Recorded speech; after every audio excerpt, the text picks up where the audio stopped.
bien, bonsoir, bienvenue. Bienvenue au Lido, bienvenue, en saluant à chaque fois, je dis, vous, public, courageux public de 18h30 du mardi, et l'équipe technique aussi du Lido, que je salue toujours, mais bien sûr, importante équipe technique.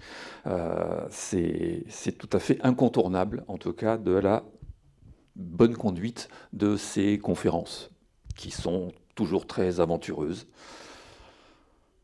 En fin de compte, nous ne sommes pas vraiment au Lido aujourd'hui. Nous sommes dans la salle de cinéma du château du roi Arthur.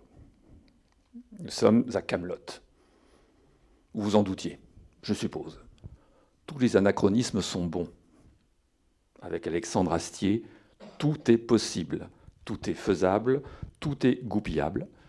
Donc tout est démontable et tout est revu et corrigé à sa manière. Alexandre Astier. Donc, Camelot, j'aurais dû faire le petit générique comme ça.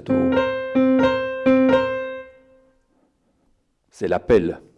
Donc, nous sommes dans cette salle de cinéma. Le roi Arthur avait vraiment beaucoup de chance à cette époque. Rappelez-vous, nous sommes quand même au XIIe siècle. Au XIIe siècle. Et déjà, le piano électrique fonctionnait, plus ou moins, on ne sait jamais, avec plus ou moins de pédales, d'effets électriques, peut-être des relations avec les orages, les éclairs, la machinerie de l'époque. Et donc, du coup, forcément, ça a donné lieu à toute une inventivité nouvelle qui est donc dans Camelot, que vous connaissez certainement, sinon vous ne seriez peut-être pas présent, parce que Camelot, ça a quand même marqué le paysage français entre 2005 et 2009.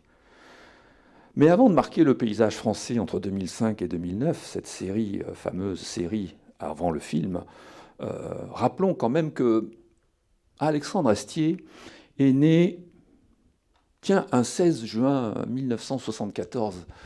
Et on lui fête un bon anniversaire puisqu'il a eu 50 ans la semaine dernière. C'est pas mal. Alors il n'a pas pu venir aujourd'hui, parce qu'il fête son anniversaire en famille, bien entendu, parce que la famille chez lui est très importante. Et elle est d'autant plus importante que quand il naît de Joël Sevilla, sa maman, qui est comédienne, actrice, et de Lionel Astier, son papa, qui est comédien, acteur. Ils sont déjà dans le milieu. C'est important, ça, parce qu'il va être porté dès son enfance. Il aura une enfance très heureuse dans laquelle il va pouvoir élaborer ses propres imaginaires, bien entendu aidé par ses parents. C'est logique, il y a tout un imaginaire qui se développe dans sa tête, dans ses relations à l'écoute de la musique, l'écoute des parents qui travaillent aussi, qui répètent des textes, aller au cinéma, se nourrir de plein de choses, de théâtre, peut-être d'opéra, que sais-je. En tout cas, le petit Astier va être très vite plongé, non seulement dans un univers artistique pluridisciplinaire, et j'y reviendrai, mais en même temps, dans la musique aussi. Dès l'âge de 6 ans, on le met au conservatoire à Lyon, et il finira ses études à la l'American School of Modern Music, voilà, précisément, à Paris, où il fera des études à la fois donc de musique, mais vraiment histoire de la musique, connaissance culturelle très approfondie, connaissance de la musique donc lue, improvisée aussi, puisqu'il peut aussi, il est contrebassiste au départ. Il va développer de l'orchestration, un apprentissage sur l'orchestration, sur la composition. Il va donc baigner réellement dans la musique jusqu'à ses 20 ans. Et parallèlement, bien entendu, les parents aidant quelque part, il va aussi se plonger dans des cours de théâtre et donc de comédie. Et ça va lui donner toute cette consistance et cette pluridisciplinarité interne qu'il a et qu'il révélera par la suite de plus en plus brillamment. Donc Alexandre Astier est bien né.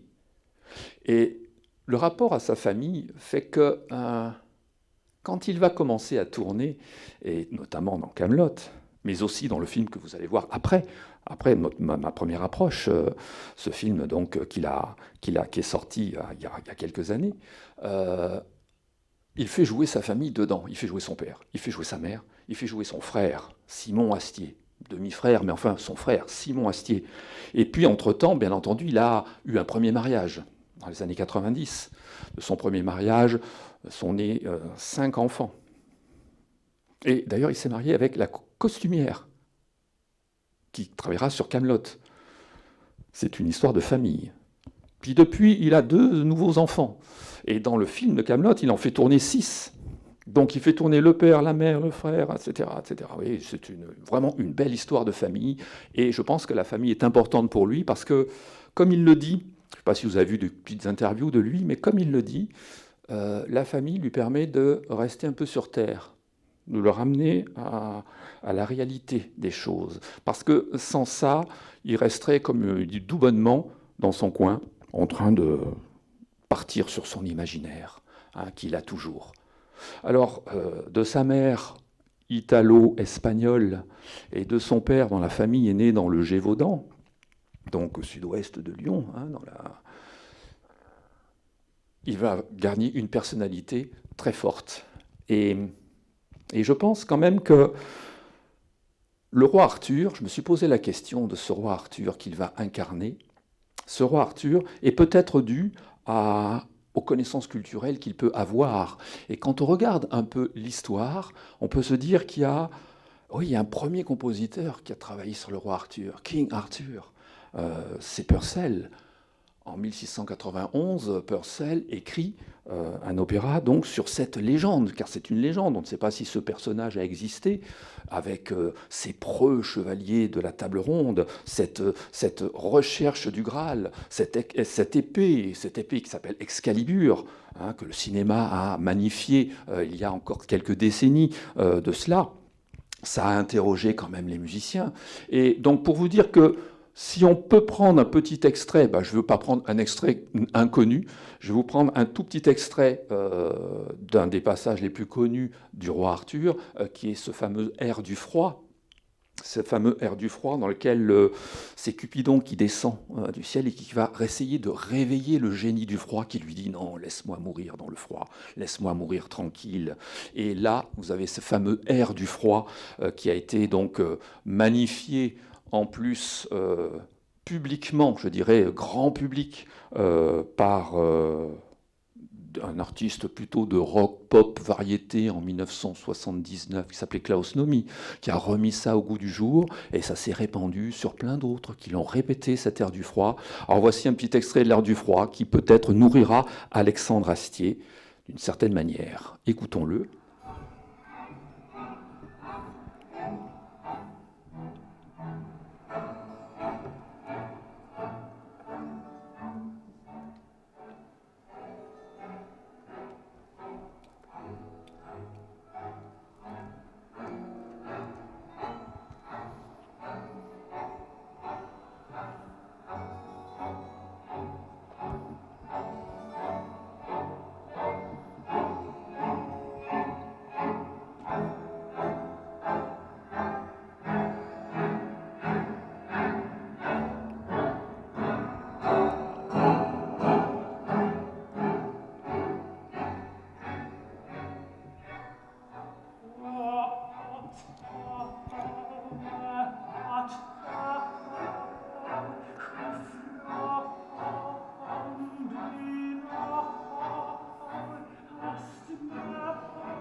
Alors, pas tout de suite l'enchaînement, ça va vite là. L'histoire s'accélère d'un coup. Vous avez remarqué que même on est dépassé par les propres événements que nous vivons. Je vais vous faire remarquer, juste au passage, que les premiers accords de l'air du froid de Purcell, qui sont...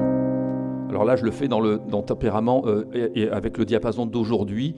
Ça sonne un peu plus bas à l'époque, c'est normal, mais Purcell l'écrit en ut mineur. Donc...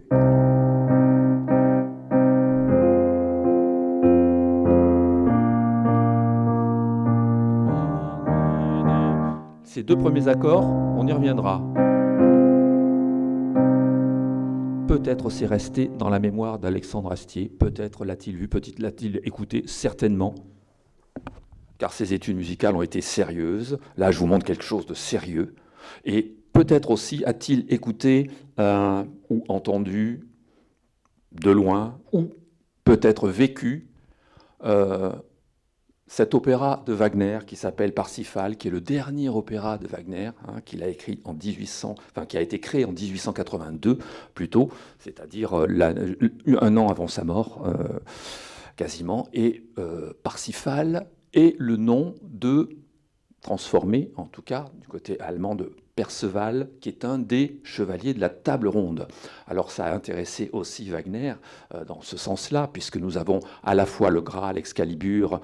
Voici un tout petit extrait scénique, cette fois-ci une mise en scène donc par Wagner. Et là, nous commençons à rentrer dans l'imagerie peut-être que va véhiculer après Alexandre Astier dans son Camelot. Écoutons un petit bout de ce Wagner.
Etc. Vous avez vu le Graal, vous avez vu Excalibur, vous avez vu cette mise en scène encore classique, et on se projette déjà vers Camelot, mais entre-temps, quand même, il a fait ses études de musique, nous sommes d'accord. Il a fait des études de théâtre, de comédien, nous sommes d'accord. Mais avec ses parents, il a quand même du dialogue et il a aussi toute une culture cinématographique qui va rentrer dans sa vie, qui fait qu'il est assez intéressé, absorbé, assez subjugué par des formes de langage qui sont sur la limite de l'humoristique, de la transgression de la langue française, de la déconnexion avec le sérieux. Et par exemple, sa maman lui fait analyser des scènes entières de films avec Louis de Funès. Comment il fait ? Quel est le rythme qu'il prend? À quel moment il fait telle mimique? Il analyse ça pendant des heures. Il va être aussi très, très, très intéressé, très subjugué par les dialogues de Michel Audiard dans le cinéma. Regardez Les Tontons Flingueurs, par exemple. Et tout ça va ressurgir d'une manière tout à fait nouvelle, en connectant la légende du roi Arthur et puis les chevaliers de la table ronde, dont il va faire une certaine, il va en faire une troupe de bras cassés. Puis ils comprennent rien, en fin de compte, ils savent pas qui ils sont pas aussi valeureux que dans la légende. Donc il va renverser la situation, mais il le fait pas dans Camelot au départ. Pourquoi? Parce que en 2003, il a déjà commencé à faire quelques courts-métrages, mais c'est avec un premier court-métrage qui s'appelle Dies Irae, donc le jour de colère, qui veut devenir le colère de Dieu aussi, hein, qui a un rapport aussi avec le Christ. Dies Irae est un court-métrage qui va le propulser dans la créativité, dans la création autour du roi Arthur. Et on va regarder le début de ce court-métrage, parce que le ton va être donné quasiment tout de suite. Vous allez voir, on va partir sur quelque chose qui paraît être sérieux, avec l'imagerie du roi Arthur, sérieux, il parle en latin. Il parle d'une drôle de manière en latin parce que il pèse chaque mot comme ça. Et puis, tout va commencer à déborder. Et là, on commence à rentrer dans l'univers d'Alexandre Astier, le pluridisciplinaire, le réalisateur, le producteur, le comédien, le metteur en scène, le monteur, c'est lui qui monte au cinéma ou à la télévision, le musicien, parce que c'est lui qui va créer ses propres musiques, bien entendu, et donc tout ça, c'est un tout qui va ressurgir donc dans l'image, et je vous reparlerai après de la musique des mots. Voici le début de ce Dies Irae qui a été donc découvert en 2003 et qui a eu plusieurs prix en tant que court-métrage.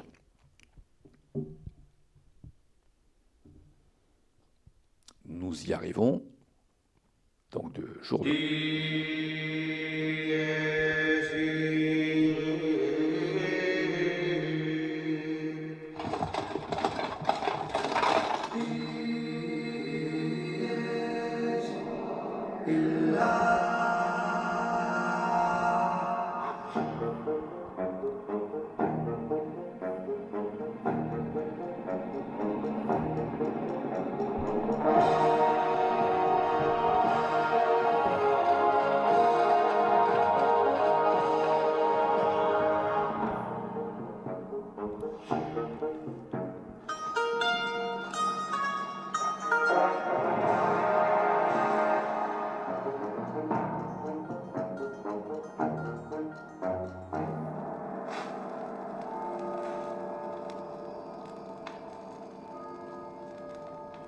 Vas spirituale,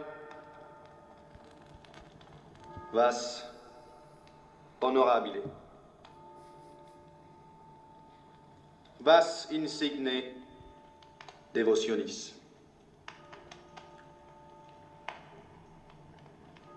Causa nostrae laetitia, Feoderis arca, Turris Davidica, Turis ebornea, domus aurea, sedes sapientiae et... Tout va bien? Pardon? Non, je vous demande, tout va bien? Parce que... avec vos sourcils. Mes sourcils? Oui, je sais pas, vous n'arrêtez pas de... Est-ce qu'il y a quelque chose qui ne va pas? Ah non, non, pas du tout.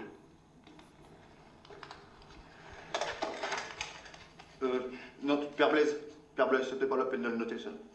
Comment? Non, je dis, c'est pas d'une importance capitale, ce qu'on vient de dire là, c'était pas la peine de le noter. Ah bah, vous me dites, hein. Oui, ben, je vous le dis, c'est pas la peine de le noter. Ça me fait biffer. Oui, ben, c'est pas grave, vous y remettrez au propre quand vous aurez 5 minutes. Je suis désolé, j'ai cru qu'il commentait, ça m'a surpris. Faut dire, je suis pas habitué. Bon. Oui. Qu'est-ce que vous en pensez de ce que je vous lis, là? Eh bien... Non, dans l'ensemble, je suis assez d'accord. Bon.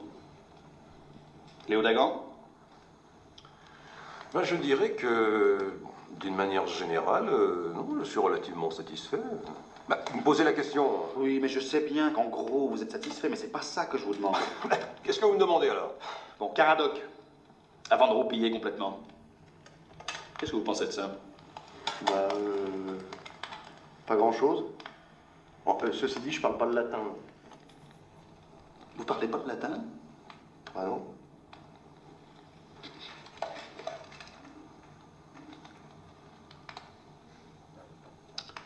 Il y en a combien qui parlent pas le latin ici? Il y a que Léo Dagan qui parle latin? Bon, qui parle latin, j'ai quelques notions. Hein. Je ne vois rien là de déshonorant.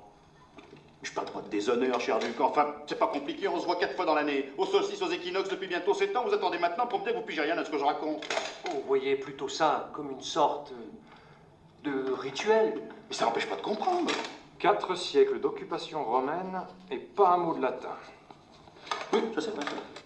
Voilà, vous avez bien compris que c'est à voir en entier, parce que le ton est pris. Le ton est pris avec une certaine, déjà, musicalité des mots, parce qu'au-delà du langage familier, du langage que nous connaissons, nous, à l'heure actuelle, ce langage familier, vous savez que Alexandre Astier travaille d'une certaine manière, il écrit son scénario, mais il le donne qu'au dernier moment, au moment où il va tourner une scène, ou un effet, que ce soit dans Kaamelott, que ce soit même dans les films. Pourquoi il le donne au dernier moment, le matin, pour tourner quelques heures après? C'est pour éviter justement que les acteurs, s'ils avaient ce scénario 15 jours, 3 semaines avant, puissent apprendre le texte avec leur propre musicalité interne. Et il se dit que si la musicalité est fausse au départ, ça sera beaucoup plus compliqué à enlever au bout de 3 semaines, alors qu'il vaut mieux la travailler le jour même et travailler ensemble sur la bonne musicalité, c'est-à-dire le bon rythme des mots, parce que le rythme des mots va aller avec le rythme du montage, le rythme des regards, le rythme des mimiques, et tout va s'imbriquer de cette manière-là. C'est ce qui fait naissance, enfin ce qui donne naissance en tout cas à une forme d'humour relativement génial, parce que c'est très intéressant de voir ce roi Arthur qui s'exprime, en fin de compte, comme vous et moi, dans le quotidien. Voilà, tout y est. On peut même, je dirais, expliquer la suite. On peut prendre un tout petit extrait, d'ailleurs, de la suite dans Kaamelott. Vous avez toujours cette même façon de parler et d'agir. Voilà quelques secondes d'une scène, par exemple, dans la première saison, qui est le premier livre, en fin de compte, puisque les saisons s'appellent des livres, dans Kaamelott. Voici le... Vous devriez déjà commencer par organiser le merdier que vous avez là-dedans. Qu'est-ce que vous voulez savoir? Allez, vous vous mettez le tronc maintenant. Vous me dites ce que vous voulez et vous faites un effort pour que je panne au moins le sens de votre phrase. Je commence à en avoir plein le dos de choper des mots de tête à répétition à force de jamais piger un broc de ce que vous racontez. Alors vous reprenez depuis le début avec une tournure simple et directe où vous ramassez une tarte. C'est clair, ça? Voilà, tout est dit. Et ça parle directement, vous voyez, je veux dire que c'est pas empoulé, ça paraît spontané et c'est très bien écrit, en fin de compte. Et vous avez à la fois il y a quelque chose de Michel Audiard, il y a quelque chose de Louis de Funès, il y a en fin de compte, tout ce qu'il a nourri dans sa jeunesse. C'est absolument indéniable. Alors Kaamelott, vous savez que le site de Kaamelott s'écrit C-A-M-E-L-O-T. Et quand il écrit sa série, puisque bon, le court-métrage d'I.S. Irae a très bien fonctionné, et tout d'un coup, on lui a, je crois que certains producteurs, faire ça dans son entourage, on l'a incité à peut-être créer une série, et il a créé cette série Kaamelott, donc entre 2005 et 2009, avec donc 6 saisons, 6 livres complets, plus de 450 épisodes, qui vont de 3 minutes au départ, qui passe à 7 minutes, puis vers la fin, qui passe de 40 minutes à 52 minutes par épisode. C'est assez énorme, c'est une grosse production et qui a magnifiquement fonctionné. Kaamelott, il écrit avec un K, 2-A-M-E-L-O, 2-T. Ce K, c'est peut-être King Arthur, K-A. Mais pourquoi A-A? Ben, il se signe lui-même. AA, c'est Alexandre Astier à l'intérieur. Ce sont ses initiales. Donc il y a King Arthur ou King Astier ou King Alexandre Astier en tout cas. Et le Astier et le Arthur sont les 2 T de la fin de Kaamelott, de manière à ce que ça donne une sorte de... à la fois une interrogation sur la transformation des lettres et la sonorité du mot, et en même temps, il y a bien entendu le fait même que les chevaliers de la table ronde sont devenus une certaine forme de Kaamelott aussi. c'est-à-dire que ce sont vraiment de vrais bras cassés qui pigent rien au latin, qui comprennent rien à ce qui est dit, même pas quand c'est parlé en français d'ailleurs, c'est tout à fait indéniable. Alors là, on rentre dans la musicalité des mots, bien entendu. Et si maintenant on repart de la musique proprement dite, il y a un moment où c'est vrai qu'Alexandre Astier connecte des tas de choses dans Kaamelott. Ceux qui l'ont vu, et je les encourage, ceux qui l'ont vu voient que non seulement il y a le rapport à l'histoire, il y a le rapport à l'histoire de la musique, il y a le rapport au cinéma, puisqu'il connecte aussi bien, c'est ça son côté anachronique, il connecte aussi bien donc, le cinéma donc, populaire, les comédies populaires, que la science-fiction. Il y a des épisodes de Kaamelott avec des sabres laser à la Star Wars. Voilà, tout est connecté chez lui d'une certaine manière, et c'est ce qui fait que, justement, il reste insaisissable dans sa créativité. Alors il y a un épisode que j'ai pu retrouver dans Kaamelott et sur lequel je vais introduire quand même un petit peu le sens. Un épisode qui s'appelle La Quinte Juste. Ah, La Quinte Juste. Alors, La Quinte Juste. Ça, c'est lié à son propre apprentissage au conservatoire. Il l'a appris. Et quelque part, il le fait ressurgir dans Kaamelott d'une manière assez humoristique d'ailleurs. Qu'est-ce que c'est que la quinte juste? Alors pour certains, je veux dire, qu'est-ce que c'est? C'est une quinte de tout? C'est quoi la quinte juste? Eh bien, la quinte juste, c'est un intervalle. Alors je vais me mettre un peu au piano pour vous expliquer. Alors, la quinte juste.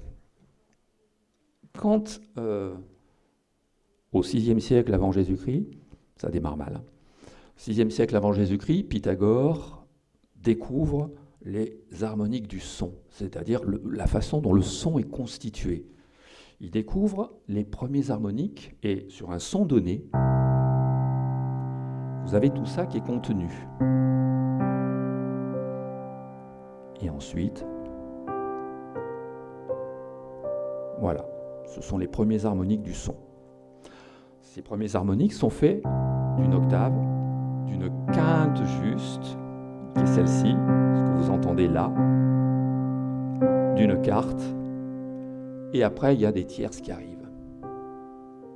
C'est un petit résumé de l'histoire de la musique, puisque, en fin de compte, cette quinte juste va réellement apparaître au moment où on va mettre des sons ensemble. Au début du Moyen-Âge, enfin de l'an 1000, on va dire en l'an 1000, on commence à rentrer dans une révolution musicale, l'histoire de la musique. On rentre dans ce qu'on appelle la polyphonie, c'est-à-dire des sons superposés ensemble. On n'est pas encore dans l'harmonie. On est dans des formes de mélodies superposées, ce qu'on appelle le contrepoint. Tout ça, ça va être redit, vous allez voir, parce que je vous fais une toute petite approche, en tout cas, de l'histoire de la musique.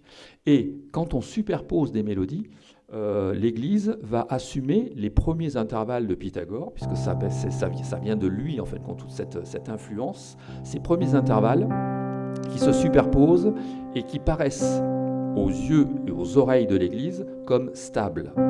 C'est pour ça qu'on les appelle justes. C'est vrai que si je joue, on a l'impression d'avoir une ligne d'horizon et une infinité devant soi en termes de méditation et de possibilités. Vous avez cette quinte juste. Et la quinte juste va être donc pleinement, va faire partie de la structuration de ces contrepoints, de ces mélodies, etc. On va démarrer de la quinte juste, on va passer par différentes mélodies qui se superposent pour refinir sur, la plupart du temps, une quinte juste. Donc ça veut dire que si je continue, moi, les harmoniques qui vont arriver un peu après, à la fin du Moyen-Âge, on va rajouter ce genre de notes, c'est-à-dire des tierces. Et là, à partir du moment où on rajoute ces notes-là dans l'accord, on rentre dans l'harmonie musicale. Et si on rentre dans l'harmonie musicale, on rentre aussi dans un nouveau système qui va devenir donc la musique harmonique et puis la musique de contrepoint. Sauf que la tierce, elle est instable, elle. Elle peut être comme ça, elle peut être comme ça. Et à partir de là, on peut peut moduler, mais ce n'était pas du tout le cas des polyphonies médiévales. Donc l'Église, qu'est-ce qu'elle a fait? Donc les bulles papales interdisaient la tierce, au profit de dire non, il faut garder que la quinte juste. La quinte juste, c'est l'élément fondateur de la polyphonie médiévale et de la polyphonie tout court. D'ailleurs, cette quinte juste, au passage, va être interdite quelque part dans le système classique. On va interdire les quintes justes d'affilée parce que c'est un peu lourd, parce que c'est peut-être un peu trop viril dans ce cas-là. Et ça reviendra à la fin du XIXe siècle avec Debussy, avec Ravel, et ça reviendra aussi dans la deuxième moitié du XXe siècle avec des groupes de rock, de heavy metal, puisque cette quinte juste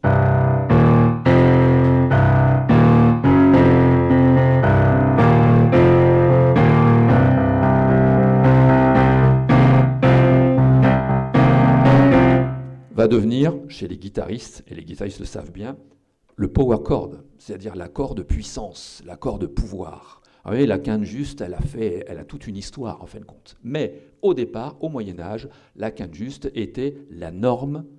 Et donc il fallait chanter en superposant des sons en quinte juste ou en quarte, en tout cas, parce que c'était les intervalles les plus stables.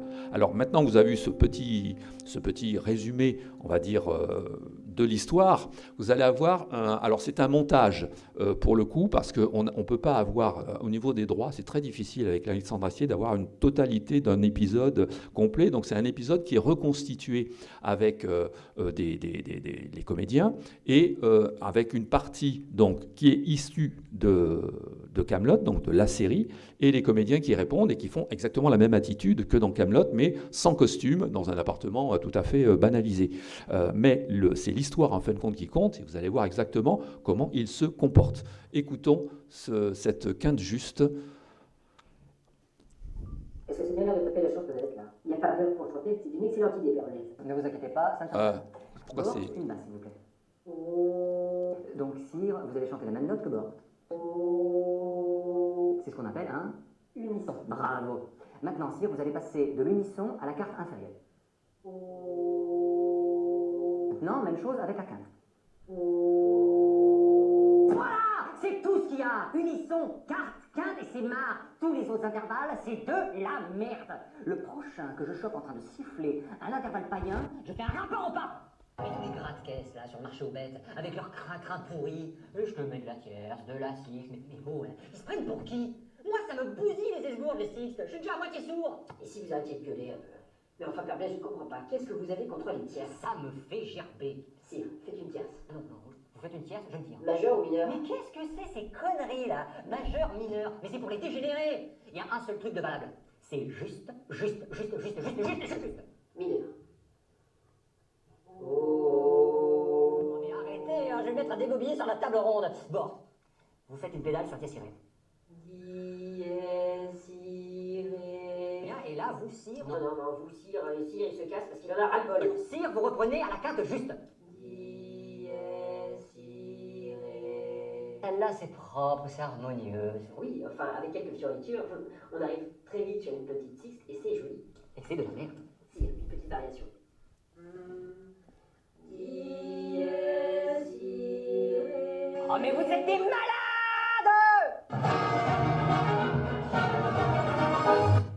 Et voilà, vous avez donc tout compris maintenant de cet épisode de la quinte juste. Pourquoi ils sont malades? Essayer de faire passer quelque chose qui a mis plusieurs siècles pour arriver très très doucement, hein, en passant au départ, et puis qui est devenu en fin de compte un des piliers de notre harmonie, on va dire occidentale, à partir de la Renaissance, hein, notamment. Hein, ces tierces qui sont arrivées et qui ont bien construit tout le langage musical après le Moyen-Âge. Alors voilà, là vous avez un exemple d'Alexandre Astier qui reprend l'histoire de la musique au profit donc d'une certaine connaissance, on va dire, et un détournement dans le sens de Kaamelott et de l'humour qui va avec. Et bien entendu, c'est toujours lui qui crée cette dimension musicale.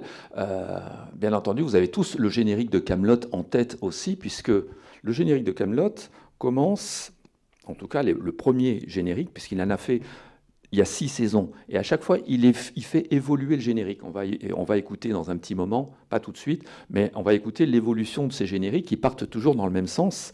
Et au départ, le premier générique, il est basé, il y a 2 parties. Il y a la partie de l'appel, qui est visiblement qui est jouée par un corps, et puis ensuite il y a les cordes qui vont jouer.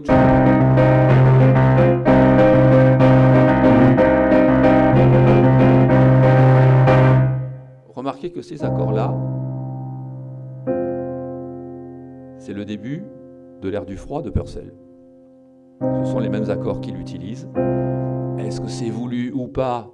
Est-ce une coïncidence? Ça, il faudra le demander à lui-même, mais ça pourrait être, non pas une coïncidence, mais une vision en tout cas, de reprendre les 2 premiers accords de l'ère du froid et d'en faire une forme de ritournelle, rythmique, etc. Parce que, en fin de compte, Alexandre Astier, il aurait pu très bien s'inspirer des mélodies, on va dire, médiévales, de style irlandais, les petites mélodies qui vont faire...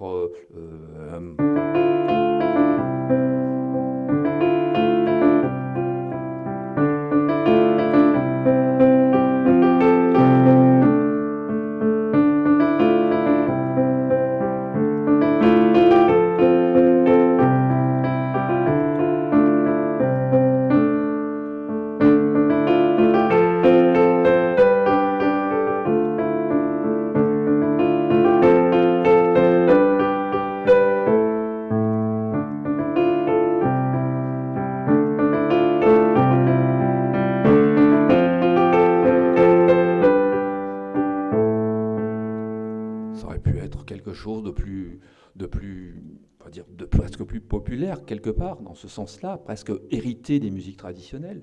Et en fin de compte, non, il reprend ses accords à la Purcell, avec une rythmique et un rapport de rythme intéressant, qui est presque africain, d'ailleurs. Voilà, c'est presque africain. Et en même temps, il nous donne cet appel. C'est un corps qui fait donc un saut d'octave, c'est l'octave d'ailleurs, toujours médiéval, dont on parle dans la quinte juste, l'octave, l'unisson, l'octave, la quinte, la quarte, voilà. Il n'y a que ces intervalles-là qui sont justes et qui sont bons. Donc cet appel du corps, je pense que c'est encore aussi une autre connexion, parce que vous connaissez quelque part dans l'histoire quelqu'un qui a fait un appel avec un corps dans un col des Pyrénées. Rappelez-vous, c'était en 1678. Non, vous ne vous rappelez pas. Roland de Roncevaux. Et quelque part, il assimile cet appel de Roland de Roncevaux, qui mourra d'ailleurs avec cet appel de corps, puisqu'il ne va pas être sauvé. Il aura combattu. Et cet appel du corps, quelque part, il est dans le générique de Kaamelott. Encore une fois, un anachronisme, mais avant. Pas cet anachronisme qui nous touche, nous, dans notre modernité, mais qui touche aussi, en fin de compte, il y a un moment où le roi Arthur, étant une légende, devient une légende qui est de tout temps. Donc on part de l'Antiquité jusqu'à nos jours, et tout est possible. Et on va même d'ailleurs jusqu'à dans la science-fiction, quand on regarde bien Kaamelott. Alors écoutons les différents génériques qui sont proposés. Vous allez voir l'évolution, simplement, c'est le musicien qui fait évoluer par l'idée de la variation, à la fois son générique à chaque saison. Écoutons les différences.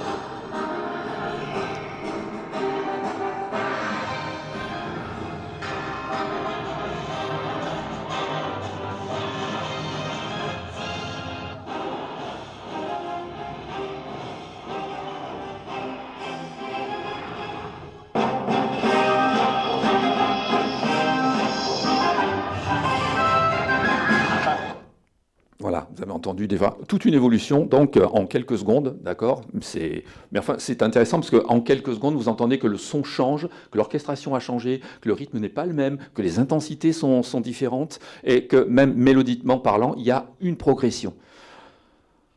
Nous sommes donc dans cette histoire de la musique, et je peux le dire à coup sûr, c'est que si Alexandre Astier n'avait pas toute cette panoplie pluridisciplinaire de producteurs, réalisateurs, monteurs, metteurs en scène, acteurs, musiciens, compositeurs, orchestrateurs. Il dirige lui-même l'orchestre sur lequel il écrit. Enfin, je veux dire, c'est quand même quelqu'un qui a une certaine puissance de créativité à tout niveau.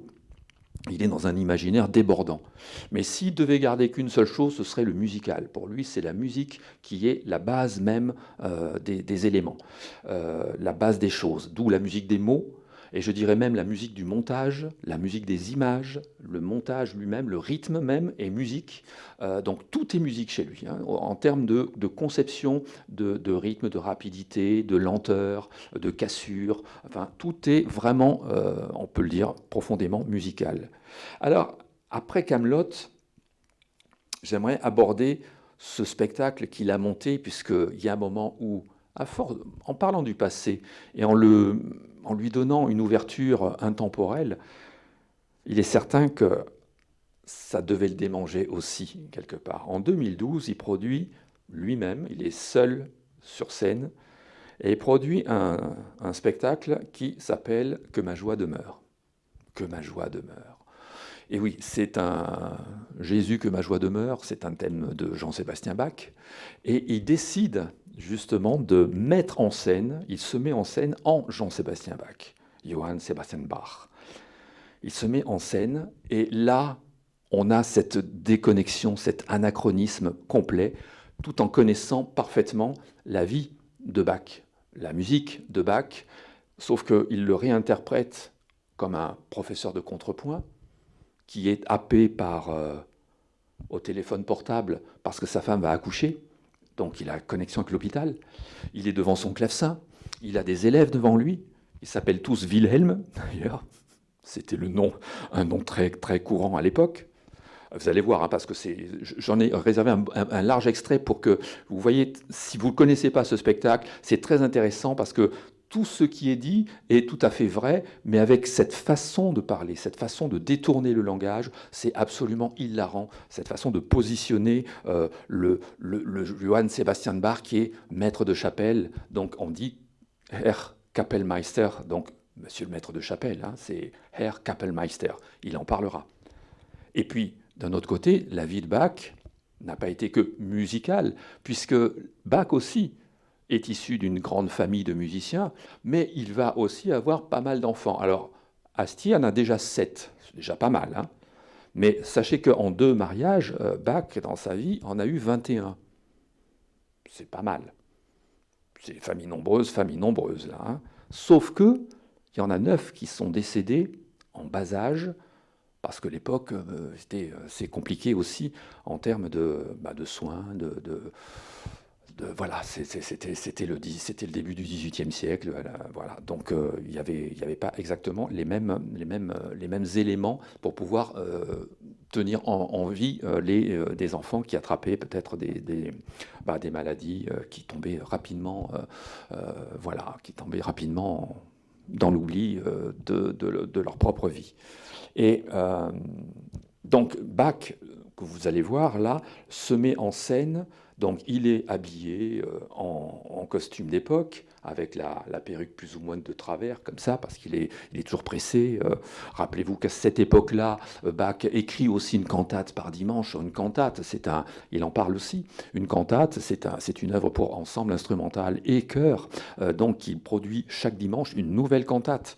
Donc ça va être la punition pour les élèves. Si par hasard ils font du bruit au moment où il donne son cours, c'est tu vas me recopier ma cantate. Voilà, il va dire bon, 3 parties par 60 chanteurs, ça vous fait tant de jours de travail, de recopiage, etc., etc. Et donc il devient un peu le professeur très autoritaire, et en même temps c'est très hilarant en fin de compte. Et je vous invite, si vous n'avez pas vu Que ma joie demeure, de regarder et il peut jouer en plus.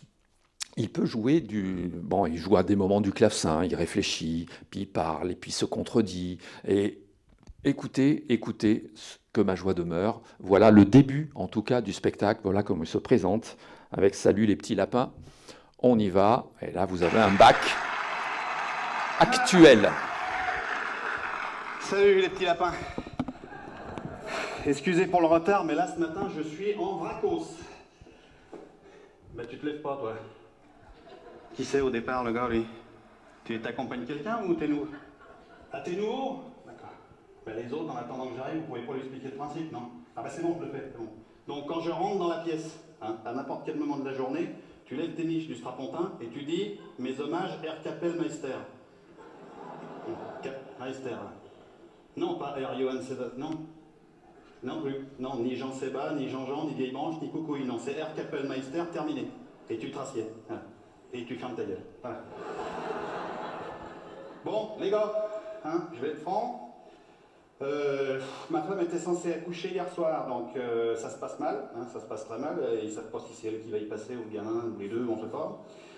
Bref, moi j'ai passé la nuit à l'hosto, j'ai dormi une demi-heure en vrac sur un fauteuil plié en deux, pas lavé, pas changé, je pue, c'est une atrocité, hein, donc vous m'excuserez, mais je viens comme je peux. En tout cas, boulot, boulot, je suis venu vous donner votre cours de contrepoint. Alors, attendez, ah merde, 2 secondes. Ouais, allô, ouais. Ouais, docteur, oui. Non, je suis parti. Non, parce qu'il fallait que je rentre chez moi, filer un cours à des trous. Ouais. Non, mais je suis joignable, hein. Je suis joignable. D'accord. Il n'y a pas d'évolution. Ouais, non, tu parles, ouais. D'accord. Ouais, à tout à l'heure, docteur.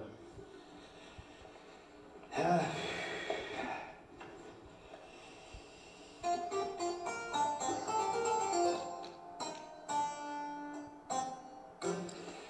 Entre mes 2 mariages, j'en ai perdu 9. À la naissance, ou bon, petit, quoi. 9, bon, les temps sont durs, il n'y a pas de souci, mais quand même 9, point de vue statistique, je suis nettement au-dessus, je suis au top statistique. 9, là, il n'y en a pas beaucoup qui me tiennent le menton. Et ben c'est marrant parce qu'on pourrait penser par exemple qu'au bout de 1, là le premier, bon voilà, il dure, le deuxième, bon, puis après on s'y fait, puis qu'après le 9e, bon, on est là. Et ben, c'est pas pourquoi, je n'arrive pas à m'y faire. C'est fou, à chaque fois ça me... voilà. Bon, allez, boulot, l'appel. Attends de prendre le bordel. Alors, fermez vos gueules. Wilhelm. Là. Wilhelm. Oui, là. Wilhelm, je l'ai vu. Wilhelm. Levez les saucisses, les gars, quoi. Non, faites un... Là, alors, oui, allez ton doigt, quoi. Voilà. Le nouveau. Ton prénom personnel, s'il te plaît. Wilhelm. Comme ça se prononce, en fait.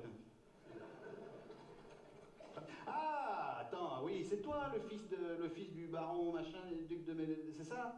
C'est celui qui est venu me voir l'autre soir à la fête? D'accord, ça y est. Oui, il m'a dit que tu venais. Pas de problème, hein. Bon, bienvenue dans le cours, etc.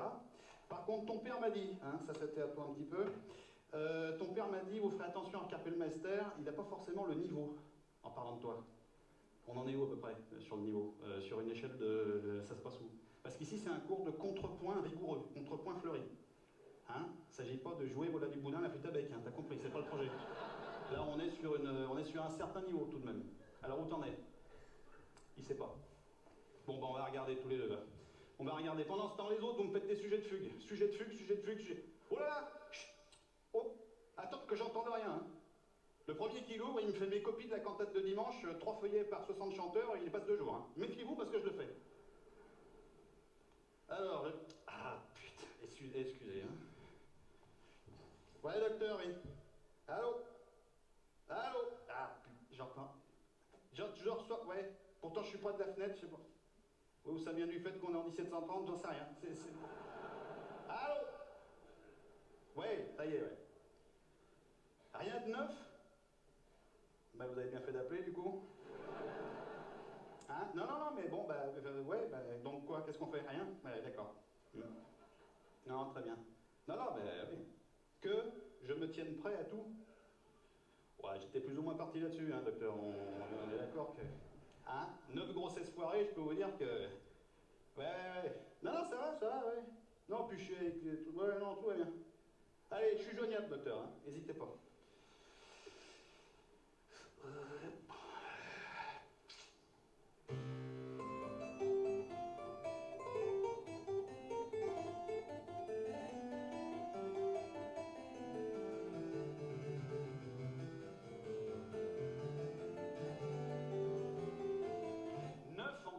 n'empêche quand même... Bon. Alors on serait... Voilà, je me disais, bon, 8 et 9, et puis en fait, je ne comprends... Je n'arrive pas à m'y faire. Je n'arrive pas à m'y faire. C'est fou, hein. À chaque fois, ça... Bon, évaluation du nouveau. Le nouveau. Ouvre tes esgourdes, les autres vous grattez, je ne vais pas vous entendre. Alors, l'oreille absolue, tu l'as pas. Il sait pas. Qu'est-ce que c'est comme note, ça? Do, tu l'as pas. Ça, déjà de ce point de vue-là, t'es tranquille. Ensuite, là, taisez-vous les autres. La ferme. Alors là, on a affaire à une montée d'escalier, non, diatonique. Là, une descente d'escalier non plus, chromatique. Ensuite, ça, cet enchaînement d'accords, là, 2-5, 2-5, ça s'appelle une marche d'escalier, toujours pas. Donc, harmonique. Dans une fugue, le premier truc qu'on expose, c'est le, on l'a dit tout à l'heure, le, il sait pas, le sujet. Ensuite, quand on prend le sujet à la carte au-dessus, ensuite, ça s'appelle le... La réponse. Bon, il sait pas. Très bien, donc bien. Bilan de l'évaluation, donc, je te garde, hein, je te garde. Pour une raison extrêmement simple, je n'ai absolument pas les moyens de m'asseoir sur du pognon en ce moment. Voilà, que ce soit très clair, le Kapellmeister, il est pendu par les noyaux. Hein. Les gars visitent la cabane toutes les 2 semaines pour piquer le mobilier. Encore heureux qu'il nous ait laissé la bavasse. Peut-être que le cours prochain, on sera obligé de les faire en tapant des mains, je vais lui siffler. Alors, je te garde. En revanche, toi, de ton côté, ce que tu vas faire, écoute bien ce que je te dis. On est en quoi? Décembre. Tu vas fermer ta gueule jusqu'à décembre prochain. Hein. Donc on se trouve sur, écoute ce que je te dis, on se trouve sur 12 mois de fermage de gueule total. 1 an, hein, une bâche près, 1 an. Voilà. Hein, et total, hein, c'est-à-dire pas de renaclement de gorge, de machin, de recifle, rien du tout. Si jamais je t'entends, ne serait-ce qu'émettre un son, hein, ça peut arriver des fois. Tu feras toutes les leçons d'après dans les escaliers. Et tu as l'air bien aimé les escaliers, comme ça t'en profiteras. C'est cadeau, c'est pour toi. Donc, vous savez que donc c'est très hilarant et tout le spectacle est comme ça, il continue dans ce sens-là. Et c'est tout l'art d'Alexandre Astier et donc d'être anachronique, de vous parler comme on se parle, hein, comme vous et moi, de vous parler à vous en tant que Jean-Sébastien Bach, en tant que roi Arthur, en tant que donc il déborde mais génialement puisque le rythme est pris, les expressions sont d'une justesse assez, je veux dire, incontournable et en même temps tout ce qui est dit est tout à fait réel, c'est-à-dire c'est vrai, ça appartient vraiment à la musique, ça appartient au XVIIIe siècle, ça appartient à Bach, ça appartient à... Et donc il n'y a pas de... Même les thèmes de fugue qu'il cite sont de vrais thèmes de fugue, hein, il ne les improvise pas, ce sont de vrais thèmes, il joue réellement ce que Bach a écrit, et c'est une façon, en tout cas pour moi, toujours, d'ouvrir un public qui ne connaît pas forcément la musique classique vers cette possibilité de dire « Ah ouais, d'accord, ah oui, c'est Bach, ça peut être marrant dans ce sens-là », et peut-être d'aller vers une écoute et vers une redécouverte de la musique de Bach qui est splendide, hein, qui est incontournable et qui est un grand monument historique. Donc voilà, je pense qu'avec Alexandre Astier, nous avons fait un peu, non pas le tour, parce qu'il est très compliqué d'essayer de cerner une personne aussi pluridisciplinaire, aussi large d'esprit que cela. Vous allez donc assister à le retour du roi Arthur avec le film Kaamelott, le premier. Il est en train de préparer le second, il mettra encore un certain temps. Et pour en revenir à la famille et à son enfance, il passait son enfance de temps en temps, il allait chez sa grand-mère dans le Gévaudan. Et donc, il restait des jours entiers. Et c'est pas par hasard, et là c'est peut-être un scoop pour tout le monde, je ne sais pas, il est en train de préparer une nouvelle série qui ne s'appellera pas Kaamelott, une série sur la bête du Gévaudan, justement. Alors, tout est à découvrir. ne sait pas quand est-ce que ce sera réalisé, mais il est en train d'y travailler là, depuis un certain temps, donc La Bête du Gévaudan. Je vous remercie d'avoir accepté cet humour dialogué avec Alexandre Astier dans ce cinéma donc, de Kaamelott, hein, ce cinéma appartenant au roi Arthur. Hein. Nous sommes dans les sous-sols du château, bien entendu, et nous avons d'ailleurs un des rois Arthur qui est là, le chevalier de la Hampe, qui vient nous saluer, Jean-Marie Charvet, que je salue, et notre technicien aussi en chef, hein, celui qui nous produit. Je vous remercie pour cette introduction à Alexandre Astier et à Kaamelott. Merci beaucoup.